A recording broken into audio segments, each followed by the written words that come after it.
nasod diha ni Kristo ayong pintanan. Sa atong kasinatian panahon sa mga kalisdanan, pag-antos o mga kasakit sa kinabuhi, sinanay ang atong unang daganan, panahon usab sa mga kalampusan o kadaogan sa usa ka anak ining matuki.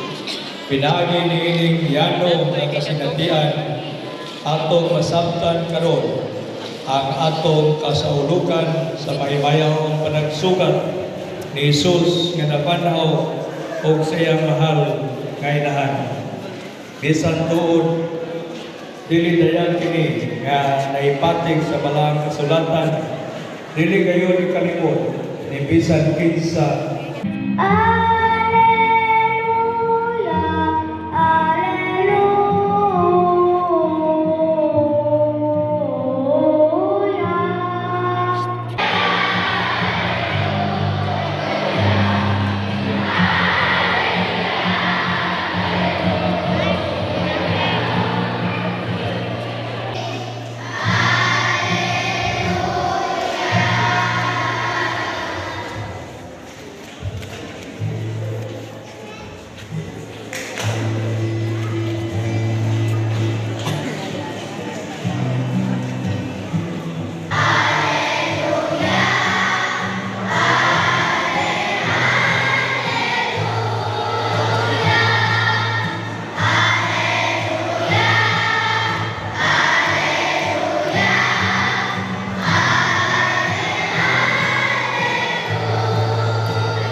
One hour later.